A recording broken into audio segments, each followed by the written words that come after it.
Hi, my name is Mark, and yes, I got the highly desired, highly overhyped, but extremely cool piece of gear, which is Neural's Quad Cortex. But before we get into that, you there, please subscribe to the channel, turn on all the notifications, turn on the little bell thingy, and yeah, now we can go back into the video. For 3 or 4 years now, I've been using the Power Kemper Profiler head alongside with a Zilla 2x12. I also have the remote with 2 expression pedals and a couple of pedals to go along with it, and I've used it for practicing, rehearsing, recording, live playing, anything you can think of. And I am satisfied with the product. After all these years, I've certainly gotten adept at getting all the sorts of sounds I want and really dialing in cool sounds and the sort of sounds that I'm looking for the tones that, well, I look for. When I got all of this stuff, or at least the big part of it, I was doing some live playing, but I was mostly trying to get into like home recording and recording YouTube videos, as you guys can go see through the back catalog, and even do some like studio recording, like home studio recording, that sort of a thing.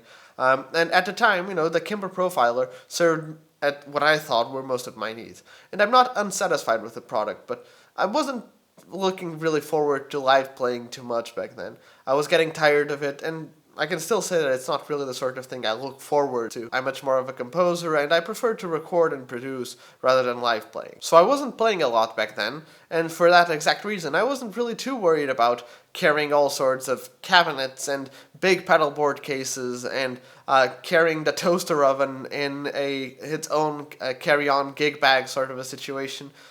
Because, I was carrying my own gear, I wasn't doing too many gigs, it was fine. Especially with the COVID pandemic situation where most of us got to stay at home and didn't get to play live. The Kemper Profiler has, for the most part, served my needs. But I've recently gotten the opportunity to play live again, and it is one of those situations where the least amount of gear is desirable by our employers, and then at the end of the show, everything gets thrown away into a truck and on to the next city. As far as guitars go, it really isn't a big deal. It's not the sort of show where you have to be like actively representing the tones or the guitars for a specific artist, and it isn't really heavy on tunings either, so I mostly just need one guitar and one backup, and maybe an acoustic, specifically a amplifiable classical guitar. But it is the sort of show where you go direct, with no stage volume, and with in-ears. I am used to playing with no stage monitor, and I am used to playing with in-ears, but for the most part, I've been the one taking care of my gear and carrying it along. So when I started thinking about it, I was like, damn, I probably need to get a hard shell case for my Kemper, and I probably need to downsize my pedal board, because as you guys were probably able to see in the beginning of the video, my current pedal board is huge, heavy, and don't even get me started about its case. I also wouldn't be wanting to take my vintage pedals out, like my made in Japan Boss T2,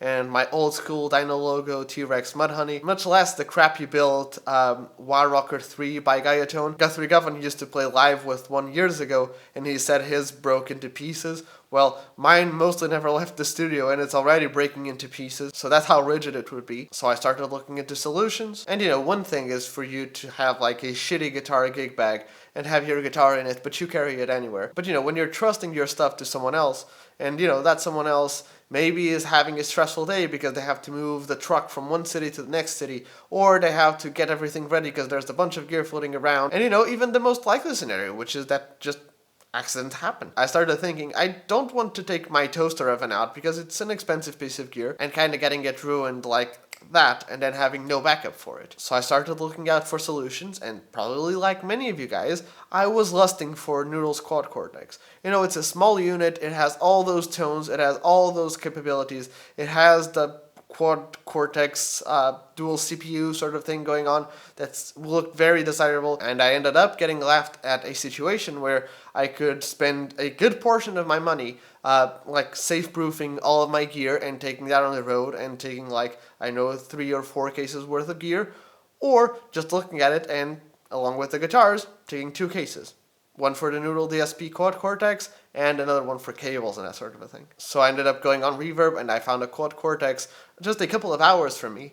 And, it had some scratches on the back, but it was still in warranty, fully functioning, and not only did I get a hardshell case along with it, I still got a pretty cool discount. Not really from the usual price that they go on second hand, which most of the times is higher than the price of it new. I got it at a very cool price from its new price that it comes out on Thomann. So I was very happy with my purchase. And this isn't exactly a review of the Quad Cortex, because I've only had it for over a week. It is much more of hey, here's what I'm doing with it. Now, if I'm being completely honest, this is the second time I've tried to record this video, because the first time during the video recording, the video file crashed, so I couldn't really export it or get access to it. So there's going to be a couple of timelines going on from here on out. But don't worry, it's fine. I'm just sorry for the audio quality of my voice whenever it's the Quad Cortex camera, and that you won't be able to see me play in those instances or see my facial reactions. But I also have a slightly more unbiased and slightly less honeymoon phased version of all the events that happened, so more on that later. But yeah, first thing I decided to do was, even though the Quad Cortex already comes with like a bunch of captures and versions of all different sorts of amplifiers and cabinets, one thing that I really wanted to do was get the amp sounds that I was getting in the Kemper. Now usually for me, I only really use three sorts of main sounds as far as amplifiers go. I usually use this highly compressed, kind of DI sounding, but using an amp sound, Vox AC30 sort of clean sound. And then I use this kind of EQ'd Black Sea sound for like a more crunchy, you play lightly and turn the volume down, more clean sound-ish. 80s, high gain, Friedman BE / Bogner Uberschall sort of a thing if I want a much different texture sounding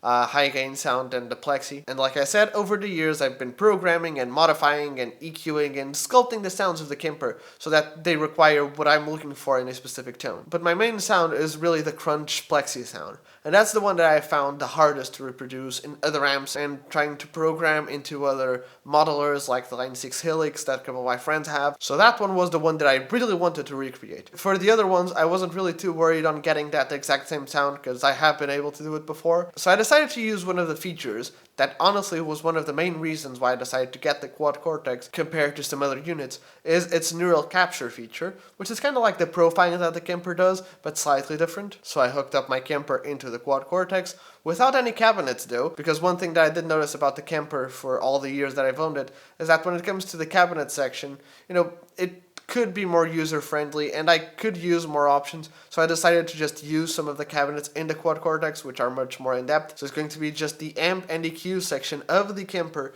no other effects, no cabinets, no nothing. Again, sorry for the possible shitty quality of my voice there. Here's what we're doing. We are going to do a neural capture of my Kemper. And to do that, we have to go here, and we have to go to New Neural Capture.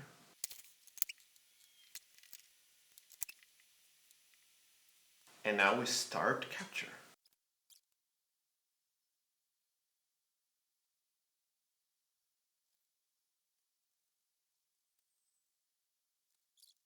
Okay, so now your neural capture is ready. Switch between the reference and the Quad Cortex ones. So right now it won't have a cabinet like I said before, but I think it's going to be an easy way for us to check out if it sounds decent or not. Here's the Kemper. And here's the Quad Cortex. I don't know if it's placebo or not because I've just been sitting here for 4 minutes or something. But it sounds like it's similar. Let's do the gentle, softer attack clean thingy.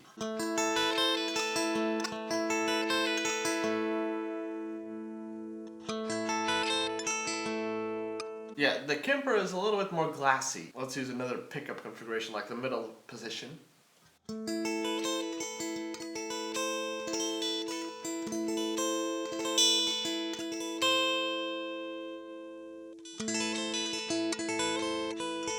Now, is there a notable difference in the sound? Like, yeah, there is a notable difference.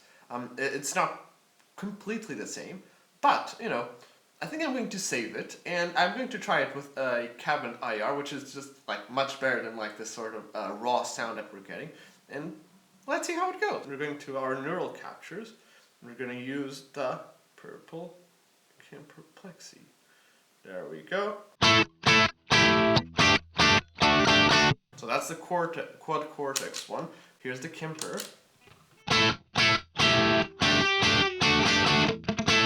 Now the Quad Cortex immediately has more low end, like more oomph. If I do some chugging probably.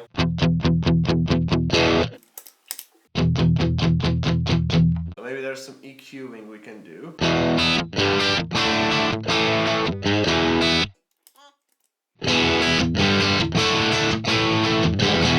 Okay, so to me, this actually means a lot. So is the neural capture that we did. We're using the same cabinets here, and we can mess with the EQ some more. But if you ask me, what have I learned from this experiment? Does it sound the same? Not exactly. The character is there, and that's kind of what I'm looking for.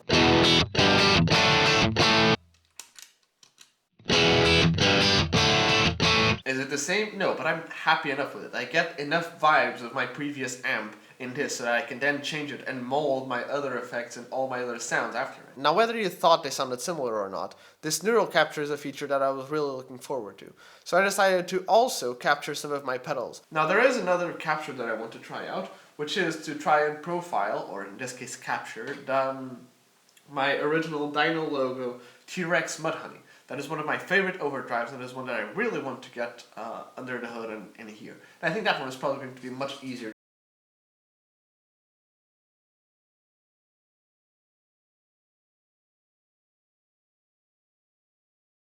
Okay, so let's see where this ended up. So this is the Mudhoney.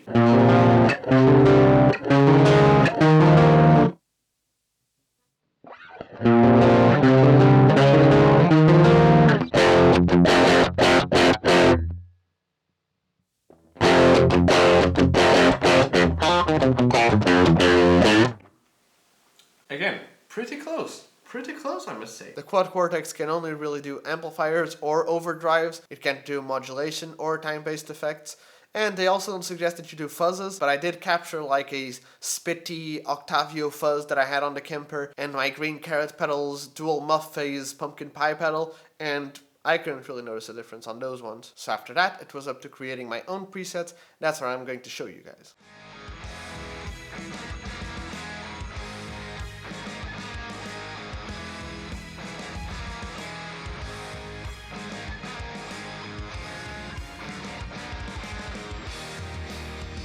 Alrighty then, so if you've stayed this far, I want to thank you guys so very much for watching. For those who follow the channel, I did quite a big hiatus, and I was going to come back, but then I didn't, and I was going to come back again, and then I didn't. But hopefully this time I really am coming back. I also want to start posting more on Instagram, so go follow me on there. Again, all the links are in the description below. If you are not yet subscribed, please subscribe to the channel, turn on the little bell for all the notifications, and leave a comment for all sorts of video ideas that you might have, or stuff that you want me to either do with a Quad Cortex, or lesson videos, tips, all sorts of things you guys would want me to do. Just leave them in the comment section below. And if there was any part of the video that I kind of rushed or didn't explain quite well, just leave it in the comments, and I'll either address it in another video, or I'll respond to the comment just there and then, and we'll figure it out. And yeah, I don't think I have anything more to get on with. Thank you so very much for watching and staying until the end if you did. And yeah, I hope to see you the next time.